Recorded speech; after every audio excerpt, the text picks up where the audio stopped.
நற்செய்தி வாசகம். மத்தேயு எழுதிய நற்செய்தி 11ஆம் அதிகாரம். ஆண்டவரின் உயிருள்ள வார்த்தைகள் 20 24 முடிய. இயேசு வல்ல செயல்கள் பல நிகழ்த்திய நகரங்கள் மனம் மாறவில்லை. எனவே அவர் அவற்றை கண்டிக்கத் தொடங்கினார். கொராசின் நகரே, ஐயோ உனக்கு கேடு! பெத்சாய்தா நகரே, ஐயோ உனக்கு கேடு! ஏனெனில் உங்களிடையே செய்யப்பட்ட வல்ல செயல்கள் தீர் சீதோன் நகரங்களில் செய்யப்பட்டிருந்தால் அங்குள்ள மக்கள் முன்பே சாக்குடை உடுத்தி சாம்பல் பூசி மனம் மாறி இருப்பர். தீர்ப்பு நாளில் தீர்வுக்கும் சீதோனுக்கும் கிடைக்கும் தண்டனையை விட உங்களுக்கு கிடைக்கும் தண்டனை கடினமாகவே இருக்கும் என நான் உங்களுக்கு சொல்லுகிறேன். கப்பர்நாகுமே, நீ வானளவா உயர்த்தப்படுவாயோ? இல்லை, பாதாளம் வரை தாழ்த்தப்படுவாய்.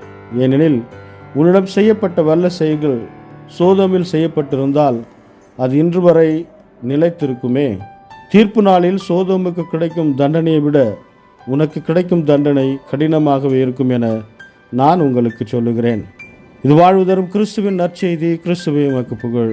ಮತ್ತಾಯ ಅಧ್ಯಾಯ 11 ವಚನ 20-24 ನಂತರ ಯೇಸು ತಾನು ಯಾವ ಪಟ್ಟಣಗಳಲ್ಲಿ ಹೇರಾಳವಾಗಿ ಅದ್ಭುತ ಕಾರ್ಯಗಳನ್ನು ಮಾಡಿದನೋ ಆ ಪಟ್ಟಣಗಳನ್ನು ಖಂಡಿಸಿದನು.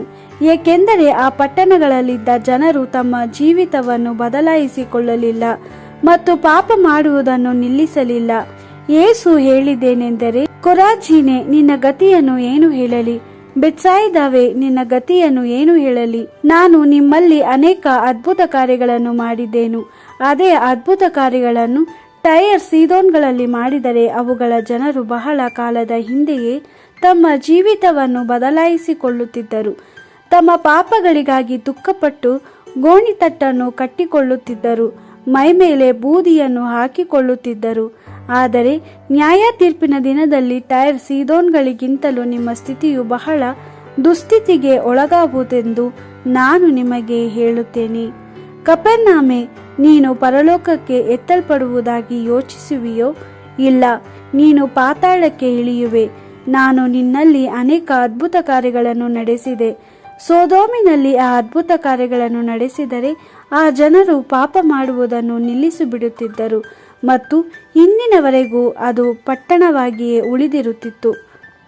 ಆದರೆ ನ್ಯಾಯ ತೀರ್ಪಿನ ದಿನದಲ್ಲಿ ನಿನ್ನ ಪರಿಸ್ಥಿತಿ ಸೋದೋಮಿಗಿಂತಲೂ ದುಸ್ಥಿತಿಗೆ ಒಳಗಾಗುವುದು ಎಂದು ನಾನು ನಿನಗೆ ಹೇಳುತ್ತೇನೆ. ದೇವರ ವಾಕ್ಯವಿದು. ದೇವರಿಗೆ ಕೃತಜ್ಞತೆ ಸಲ್ಲಲಿ. Gospel according to Matthew chapter 11 verse 20-24. Then Jesus started to denounce the cities in which he had performed most of his miracles, because the people there did not change their ways. Alas for you, Chorazin and Bethsaida! If the miracles worked in you had taken place in Tyre and Sidon, the people there would have repented long ago in sackcloth and ashes.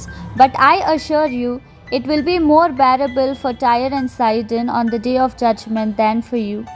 And you, Capernaum, will you be lifted up to heaven? You will be thrown down to hell. For if the miracles which were performed in you had taken place in Sodom, it would still be standing today. But I tell you, it will be more bearable for Sodom on the day of judgment than for you. The Gospel of the Lord. Praise to you, Lord Jesus Christ.